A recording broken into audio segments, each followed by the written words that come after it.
Hello watch enthusiasts. Now today I have a video about watches which have been released recently and have caught my attention in terms of design and technology. Now bizarrely I've noticed that most of the watches released at the moment have been vintage inspired, very few being modern and well different to vintage designs and concepts.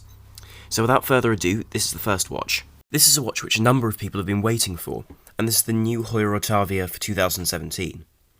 Now this harks back to a version from the 1960s, which really captured the hearts and minds, I suppose, of chronograph lovers, when Heuer asked, or rather Tag Heuer asked people to choose which version they wanted to be recreated in 2017.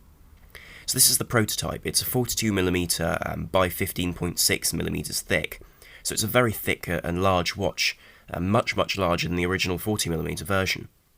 They've also added the date display at 6 o'clock, which, as you can see, this really is a prototype because the date wheel actually hasn't been changed for this model. It's simply been placed sideways, which really does show how early on in production this watch has been made. It also has a painted bezel and sapphire crystal. You'll also notice that the lume is heavily aged to give this watch a very old-fashioned look. Now the case is fully polished, and this may hark back to the original in terms of the finishing, but I do think it would have been nice to see different finishes on a watch which costs around the £4,000 mark, and will be sold in fairly limited quantities, but nonetheless, I think it would have been nice to see Tag Heuer change this watch somewhat from the original to give it a slightly more modern aesthetic, or at least a slightly more contemporary aesthetic, in the face of the fact that they've thickened it and sized up the entirety of the case. Beating inside this watch, there will be a Heuer H03 movement, which is a new automatic tricompax chronograph movement from Heuer. And this is interesting, and I do appreciate the fact that this watch is in-house, because I think having made a watch which was ETA based, I think would have caused a lot of upset in the watch world. But here they really have included a new chronograph movement for this watch, which I think is what it needed to really launch this new watch suitably. Equally, in terms of functionality, I think that bezel will appeal to a lot of people, allowing the reading of an extra time zone on this watch, adding to that sort of pilot/racing driver flair of this watch, which isn't quite as specific as, for example, a Speedmaster or a Daytona, where really a tachometer isn't going to be much use to many people. Now overall, I do think this watch is actually a very appealing timepiece. A little bit large for my liking, but nonetheless I think they've done a very good job of the design, although that remains to be seen in the final version, because this clearly is a prototype from the various rough edges which one can see. But nonetheless, I think this is a very interesting project, and one which does inspire interest and confidence in the brand. Next I have, unsurprisingly, an Oris Diver 65. And it does seem that every time I make one of these videos, there is a new version of this watch out with a different dial. Previously there have been the Topper edition, the green dial versions, the blue dial versions, and so on, which have all made it onto my videos. But here they've gone for a much more simple and possibly more versatile aesthetic than the green or the orange hinted Topper edition. This one has the elegant addition of a silver sunburst dial, and I think this is rather a nice addition to the watch. Now personally I think that the blue and this version would make the perfect lineup really of Diver 65s, that the other versions aren't really necessary for the brand or the particular watch, because I think these add both the standard diver aesthetic but equally a more dressy aesthetic which this watch appeals to. Now I think this version really does move towards that dressy aesthetic, as that sunburst dial does make this watch far more ornamental than a more legible dark dial which one often sees on divers watches, which is why actually I can see this watch being worn on that leather strap far more than on the other straps with this particular edition of the dial. Equally, I'm rather excited to see this watch in the flesh, on the basis that previously Oris watches with sunburst dials have been some of the best in the business, notably the blue sunburst Aquis has been an incredible success, far more than the black. So on that basis, I really would like to see this watch in the flesh, to be able to see the quality of that sunbursting on the dial, which really does match the tone of that stainless steel case, making for a very unified look to the watch. Because previously, for example, versions with dark blue dials didn't really fit in with the black bezel quite so well, whereas here the contrast I think is perfectly judged. Other than the dial, this watch does remain the same as its predecessors in the Diver 65 line. So it has a 42mm case, a Sleater SW200, which has the date and the time, and equally a unidirectional bezel, which is fully graduated. These do also drop the PVD coating around the bezel, which is a nice touch. Of course, this watch has always had a somewhat low water resistance of 100 metres to other vintage divers 200 or 300. But I do think this watch now justifies that by making the whole watch far more aesthetically based and aesthetically pleasing, and therefore producing a more dressed sort of diver. Next we have two wonderful Panerai's, and these watches I think are truly beautiful in terms of the watches on the Radiomir line. Now, I've often liked Radiomirs a great deal, but I've found that often they're simply, and this may sound silly considering the design aesthetic, simply too simple in terms of case shape. And here I think these new PAM 685 and 687s really are a nice turn, a nice change from the normal, very simple case design. So the difference is these hark back to prototypes from the 1930s, still with that massive onion crown and the 47mm case, but now with a 12-sided bezel with Oficina Panerai Brevetado. These 47mm cases are fully polished with those traditional sort of pseudo-soldered lug bars, which of course aren't properly soldered on these watches, but do resemble watches with soldered lugs. But for the sake of practicality here, they are removable to change the strap more easily. Of course, these watches do share many features between them, and both have the gold handset and no second hand to give a very clean dial shape and colour. Equally, the dials are both sandwich dials, so they have a luminescent plate beneath a dial with cutouts, which is my personal favourite in terms of the dial designs of Panerai. Of course, two versions of this watch are available, with two different dials.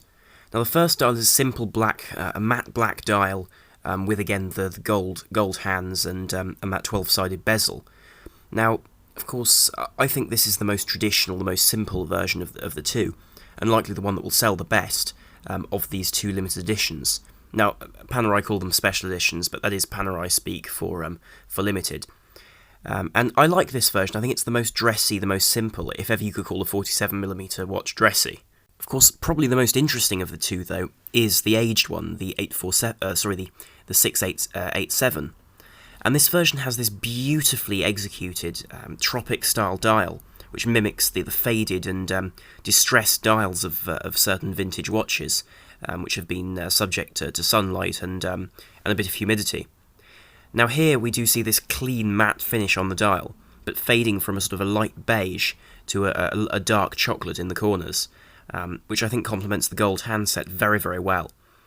But that said, though, the Radiomir Panerai has still been finished in white to give it that crisp and timeless aesthetic on that darker background. Now, to be honest, I think this is my favourite of the two, simply because if the sort of person who's going to buy a limited edition Panerai with this very vintage aesthetic with that 12-sided bezel will likely have a number of other Panerais that they've collected over the years and own. So this one I think will make a very nice change and a nice sort of quirk in a collection rather than the black one, which I think simply blends in too much. Now, through the back of the watch, one can see this exhibition caseback. Sapphire exhibition caseback, which shows the designation of the watch, and the fact it has the 3-day P3000 movement, which is an interesting movement. Sadly, it doesn't have the that beautiful look of the some of the other versions, which have a sort of a river running down them where there's a gap between bridges. Here it's a much more simple and down-to-earth sort of movement, but I think that's perfectly appropriate for this sort of vintage-styled watch, when originally these were divers' professional timepieces. Of course, one advantage of having a manually wound movement is that you do get a very clean view of the workings of the movement, and do give a very clear view. But equally, the finishing of the movement is still very Spartan. Again, appropriate for the era and the type of watch, but it would have been nice to see a bit of maybe engraving or Code de Genève, or at least decoration on the movement and bridges.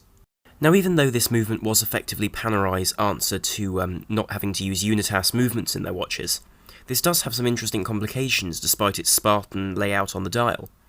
The clear complication which is shown in this particular watch is the fact that the hour hand rather can be set independently of the minute hand, meaning that changing time zones isn't difficult and irksome when one has to remember where the minute hand was before one changed the time. Here one can just change the hour hand, which is a convenience. One interesting quirk of this watch is that when one receives it with a spare acrylic crystal, which was of course what the original would have had, so I imagine you can swap that out for the sapphire if you so wish, if you want to go for that real vintage-inspired air about this watch. Now sadly, the only thing which is a problem with this watch is the water resistance, which really should be paramount, I feel, in a Panerai. This is only 30 metres, so really one can't even swim with this watch, which I think is a shame for a brand which produced watches for the Navy, and I would have appreciated at least 100 metres of water resistance for this timepiece. This is especially the case when this watch will likely cost around the £10,000 mark. Finally, we come on to a new version of the Montblanc 1858. Now, I don't often talk about Montblanc because I don't see their watches as always being particularly good, for example, value for money. That said, though, the 1858 I've found to be a very interesting collection of these very vintage-inspired wristwatches which have movements which are based on Minerva movements of the past. And of course, in 2015, the original came out with the small seconds, and this had an MB 2303 manual movement based on a Minerva one. And this was a beautiful movement, really, and an interesting choice for Montblanc to put it into their watches.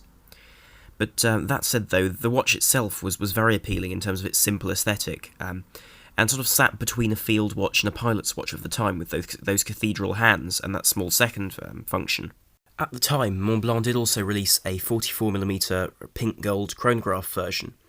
Now, this version had an in-house made Minerva-style movement with a monopusher chronograph, which is a nice touch, which is placed in the crown to make it less obtrusive. But it was a beautiful watch. But again, in pink gold, it wasn't the most robust watch considering its original purpose. However, I believe that it's in 2016 that this watch has really been taken full advantage of by Montblanc. So, for example, they released earlier in the year the stainless steel version of the chronograph. Sadly, still in very limited editions. But this watch was far closer to the original aesthetic of the watch as a very classic, very old-fashioned sports watch. Of course, this did include that beautiful movement inside it, which is again fully decorated, and really is an interesting movement with its pusher passing through the crown stem, which is again a very interesting touch. And that blue sunburst dial, I think, is really a beautiful finish and matches that strap perfectly. However, my favourite additions to this collection have come in the recent days, and they are the dual time and the automatic.